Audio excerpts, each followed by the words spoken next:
வணக்கம் நேயர்களே. தமிழ் கதைகள் கேட்டுக்கொண்டு வேலை செய்ய நம்ம தமிழ் ஸ்டோரி புக் சேனலை சப்ஸ்கிரைப் பண்ணுங்க. நன்றி. திருக்குறள் நீதி கதைகள். உதவியின் சிறப்பு. குறள். பயன்தூக்கார் செய்த உதவி நயன்தூக்கின் நன்மை கடலின் பெரிது. விளக்கம். என்ன பயன் கிடைக்கும் என்று எண்ணி பார்க்காமலே அன்பின் காரணமாக ஒருவர் செய்த உதவியின் சிறப்பு கடலை விட பெரிது. கதை. ரோமாபுரியில் ஒரு அடிமை தன் முதலாளியை விட்டு தப்பி காட்டுக்குள் ஓடிவிட்டான். அவன் காட்டில் இருந்தபோது ஒரு சிங்கம் நொண்டிக் கொண்டே அவன் பக்கத்தில் வந்து காலை தூக்கி காட்டியது. அடிமை கொஞ்சமும் பயப்படாமல் அதன் காலை பிடித்து பார்த்தான். அதில் ஒரு முள் தைத்து இருந்தது. அதை பிடுங்கி எரிந்து காலை தடவி கொடுத்தான். வலி நீங்கிய சிங்கம் காட்டுக்குள் ஓடி மறைந்தது. சிறிது காலத்துக்கு பிறகு காட்டிலிருந்த அந்த அடிமையை பிடித்து அக்கால வழக்கப்படி அவனுக்கு மரண தண்டனை கொடுத்தார்கள். ஒரு சிங்கத்தை பல நாட்கள் பட்டினி போட்டு மரண தண்டனைக்குள்ளானவன் மீது அதை ஏவி விட்டு அவனை கொல்வதுதான் அக்காலத்தில் மரண தண்டனை நிறைவேற்றும் முறையாக இருந்தது. அதேபோல அந்த அடிமை மீது சிங்கத்தை ஏவினார்கள். சிங்கம் வேகமாக அவனை நோக்கி பாய்ந்து வந்தது. அவனருகில் வந்ததும் சற்றே தயங்கி நின்று அவனை உற்று பார்த்தது. முன்னொரு காலத்தில் தன் காலில் குத்திய முள்ளை எடுத்துவிட்டவன்தான் அவன் என்பதை அறிந்ததும் நாய் போல நின்றுவிட்டது. அடிமையும் அந்த சிங்கத்தை அடையாளம் கண்டு கொண்டு அதை தடவி கொடுத்தான். இந்த காட்சியை கண்டதும் அரசனும் அங்கு கூடியிருந்த மக்களும் ஆச்சரியப்பட்டனர். சிங்கம் ஏன் அவனை அடித்துக் கொள்ளவில்லை என்ற விவரத்தை அந்த அடிமை எல்லோருக்கும் சொன்னான். இதை கேட்டு ஆச்சரியமும் மகிழ்ச்சியும் அடைந்த அரசன் அந்த அடிமையை விடுதலை செய்து சிங்கத்தையும் காட்டில் கொண்டு போய் விட்டுவிடுமாறு உத்தரவிட்டான். நீதி. ஒருவர் செய்த உதவியை எப்பொழுதும் மறக்கக்கூடாது. திருக்குறள் நீதி கதைகள். ஒரு கழுதையின் கதை. குறள். நன்றாற்றல் உள்ளுந் தவறுண்டு அவரவர் பண்பரின் தாற்றா கடை. விளக்கம். ஒருவருடைய இயல்பை புரிந்து கொண்டுதான் நன்மையை கூடச் செய்ய வேண்டும். இல்லாவிட்டால் அதுவே தீமையாக திருப்பித் தாக்கும். கதை. தந்தையும் மகனும் ஒரு கழுதையை ஓட்டிக்கொண்டு கடை வீதி வழியாகச் சென்று கொண்டிருந்தனர். அதை பார்த்த ஒருவர், கழுதை சும்மாதானே செல்கிறது, யாராவது ஒருவர் அதன் மீது ஏறிச் செல்லலாமே என்றார். அதுவும் சரி என்று தந்தை மகனை கழுதையின் முதுகில் ஏற்றிவிட்டார்.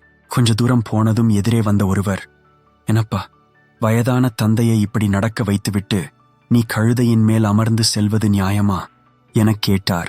உடனே மகன் கீழே இறங்கிக் கொண்டு தந்தையை கழுதை மீது அமரச் சொன்னான். தந்தையும் அவ்வாறே செய்தார். இப்படியாக இன்னும் கொஞ்ச தூரம் பயணித்த பிறகு இன்னொருத்தர் பார்த்து தந்தையை கடிந்து கொண்டார். எனையா, இப்படி சின்ன பிள்ளையை நடக்க விட்டு நீங்கள் கழுதை மேல் பயணிக்கலாமா என்று கேட்டார். தந்தையும் மகனும் யோசித்தனர். இப்படி சொல்கிறார்களே, என்ன செய்வது என பலவாறாக யோசித்து முடிவில் 2 பேருமே ஏறிச் செல்வோம் என கழுதையின் முதுகில் ஏறிக்கொண்டனர். 2 பேருமாக கழுதை மீது அமர்ந்து செல்வதை பார்த்த சிலர், அடக்கொடுமையே, இப்படியா இந்த வாயில்லா பிராணியை துன்புறுத்துவார்கள், இவர்களுக்கு இரக்கமே இல்லையா என்று கூறினார்கள். மனம் குழம்பிப்போன தந்தையும் மகனும் கழுதையை விட்டு இறங்கியதோடு இல்லாமல் இருவருமாகச் சேர்ந்து கழுதையை தூக்கி தோளில் சுமந்தபடியே நடக்கத் தொடங்கினர். இதை கண்டதும் அங்கிருந்தவர்கள், இப்படியுமா முட்டாள்கள் இருப்பார்கள் என கூச்சலிட்டு நகைக்கவும் அரண்டு போன கழுதை கீழே குதித்து அவர்களையும் கீழே தள்ளிவிட்டு ஓட்டமெடுத்தது. இப்படி சுயமாக சிந்தித்து முடிவெடுக்காமல் அடுத்தவர் சொல்வதை கேட்டதால் தங்களுக்கு அடிபட்டதோடு கழுதையும் ஓடிப்போய்விட்டதே என கவலைப்பட்டபடியே நடந்தனர். நீதி. மற்றவர்களுக்காக வாழக்கூடாது. ஒரு செயலை எப்படி செய்ய வேண்டும் என அறிந்து கொண்டு அதன்படி செய்ய வேண்டும். திருக்குறள் நீதி கதைகள். ஒட்டகத்திற்கு நேர்ந்த கவலை. குறள். மடியுளாள் மாமுகடி என்ப மடியிலான் தாளுலான் தாமரையினாள். விளக்கம். ஒருவனுடைய சோம்பலில் மூதேவி வாழ்கின்றாள். சோம்பல் இல்லாதவனுடைய முயற்சியிலே திருமகள் வாழ்கின்றாள். கதை. ஒரு ஒட்டகம் காட்டில் தவம் மேற்கொண்டிருந்தது. அந்த தவத்தின் பெருமையை உணர்த்த பிரம்மதேவர் ஒட்டகத்திற்கு காட்சியளித்தார். என்ன வரம் வேண்டும் என்று கேட்டார். இருந்த இடத்திலிருந்தபடியே உணவை பெறும் வகையில் என் கழுத்து நீண்டதாக இருக்க வேண்டும். அந்த நீளமான கழுத்தோடு நான் காட்டில் உலா வர வேண்டும் என்று கேட்டது. அவ்வாறே பிரம்மதேவர் வரமளித்தார். அந்த வரத்தை பெற்ற பின் ஒட்டகம் உணவிற்காக அதிகம் முயற்சிக்கவில்லை. நீண்ட கழுத்துடன் எங்கும் திரிந்தது. உணவு எளிதாக கிடைத்தது. இதனால் சோம்பல் உற்றது ஒட்டகம். ஒரு நாள் ஒட்டகம் அப்படி உலவிக் கொண்டிருந்த போது பெருங்காற்று வீசியது. மழை பெய்தது. அறிவற்ற அந்த ஒட்டகம் தன் தலையை ஒரு குகையில் நீட்டிக் கொண்டிருந்தது. அந்த நேரத்தில் மழைக்கு பயந்து தன் மனைவியுடன் ஒரு நரி அந்த குகைக்குள் நுழைந்தது. குளிராலும் பசியாலும் வாடிய நரித்தம்பதியர்க்கு மிகப்பெரிய வாய்ப்பாக ஒட்டகத்தின் கழுத்து உணவாக அமைந்தது.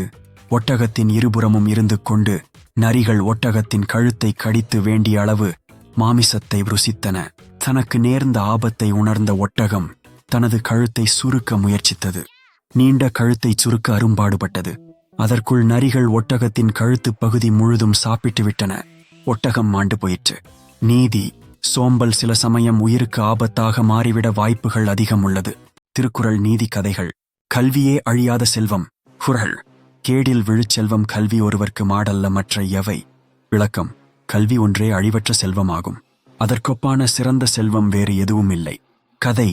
கடலோர பகுதி கிராமமான நல்லூரில் வசித்து வந்த இரத்தினசாமி என்ற எளிய விவசாயிக்கு சொந்தமாக இருந்தது. 2 ஏக்கர் நிலம் மட்டுமே. அவருக்கு மாணிக்கம், முத்து என்ற 2 மகன்கள் இருந்தனர். இருவரும் பள்ளிப்படிப்பை முடித்தனர். இரத்தினசாமி தனது வறுமையின் காரணமாக மகன்கள் இருவரையும் அழைத்து, நீங்கள் உங்கள் கல்வியை இத்துடன் முடித்துக்கொண்டு என்னைப் போல் விவசாயத்தில் ஈடுபடுகிறீர்களா என்று கேட்டார். கல்வியில் பெரிதும் நாட்டம் கொண்டிருந்த மாணிக்கம், அப்பா, நான் பொறியியல் கல்லூரியில் சேர்ந்து படித்து எனக்கு ஒரு வளமான வாழ்க்கையை அமைத்துக் கொள்ள விரும்புகிறேன் என்றான். இளையவன் முத்து, எனக்கு படிப்பில் நாட்டமில்லை, விவசாயம் செய்யவும் விருப்பமில்லை, நான் வியாபாரம் செய்ய விரும்புகிறேன் என்றான். இருவருக்குமே விவசாயத்தில் நாட்டமில்லாததால் இரத்தினசாமி தன் நிலத்தை விற்று கிடைத்த தொகையை இருவருக்கும் சமமாக பங்கிட்டு அளித்தார். மாணிக்கம் பொறியியல் கல்லூரியில் சேர்ந்து செவ்வனே பயின்று தேறி நல்லதொரு வேலையில் அமர்ந்தான். முத்து தனக்கு கிடைத்த தொகையை வியாபாரத்தில் முதலீடு செய்து வியாபாரம் தொடங்கினான். ஆனால் சில ஆண்டுகளில் வியாபாரத்தில் பெருத்த நட்டம் ஏற்பட்டு முதலீடு செய்த தொகையை முற்றிலும் இழந்து நின்றான். மனமுடைந்து பரிதாபமாக நின்ற முத்துவை நோக்கி மாணிக்கம், தம்பி, கல்வி ஒன்றே அழிவற்ற செல்வம். நான் பெற்றுள்ள கல்வி எனும் செல்வத்தினால்தான் எனக்கு நிரந்தர வருமானம் தரக்கூடிய வேலை கிடைத்தது. ஒருவன் பெற்றுள்ள கல்வி எனும் செல்வம் காலத்தால் அழியாதது. அதை யாரும் திருடிச் செல்ல முடியாது. அதை யாராலும் சேதமாக்கவும் முடியாது. ஆனால் பணம் அவ்வாறு அல்ல. பணம் எனும் செல்வம் நிலையற்றது என்று கல்வியின் பெருமையை உணர்த்தினார். நீதி. கல்வி யாராலும் அழிக்க முடியாத செல்வம். திருக்குறள் நீதி கதைகள். கோபத்தை மறந்த ராமு. குறள். தீயினால் சுட்ட புண் உள்ளாரும் ஆறாதே நாவினால் சுட்டவடு. விளக்கம். தீயினால் சுட்ட புண்புறத்தே வடு இருந்தாலும் உள்ளே ஆறிவிடும். ஆனால் நாவினால் தீய சொல் கூறிச் சுடும் வடு என்றும் ஆறாது. கதை. ஒரு ஊரில் ராமு என்பவன் இருந்தான். அவன் எப்போதும் கோபப்படும் சுபாவத்தை கொண்டவன். ஒருமுறை அவனது நண்பன் அவனிடம் ஆணிகள் நிரம்பிய பையை கொடுத்தான். நீ எப்போதெல்லாம் கோபப்படுகிறாயோ அப்போதெல்லாம் ஒரு ஆணியை இந்த சுவற்றில் அடிக்கவும் என்றான். ராமுவும் அப்படியே செய்து வந்தான். முதல் நாள் அவன் 35 ஆணிகளை அடித்தான். மறுநாள் 30 என்று இப்படியாக குறைந்து கொண்டு வந்தது. சில நாட்கள் கழித்து அவன் கோபப்படுவதை நிறுத்திவிட்டான். அதனால் அவன் ஆணிகளை அடிக்கவில்லை. அதை அவனது நண்பன் பார்த்து பெருமைப்பட்டான். அவனை முழுவதுமாக திருத்த ஆசைப்பட்ட அவன் அவனிடம் அடித்த ஆணிகளை பிடுங்க சொன்னான். ராமுவும் அப்படியே செய்தான். அதை பார்த்த அவன் நண்பன் அவனிடம் சொன்னான், நண்பனே, நீ நான் சொன்னபடியே எல்லா வேலைகளையும் செய்தாய். இப்போது நீ அடித்த ஆணிகள் பிடுங்கப்பட்டு விட்டன.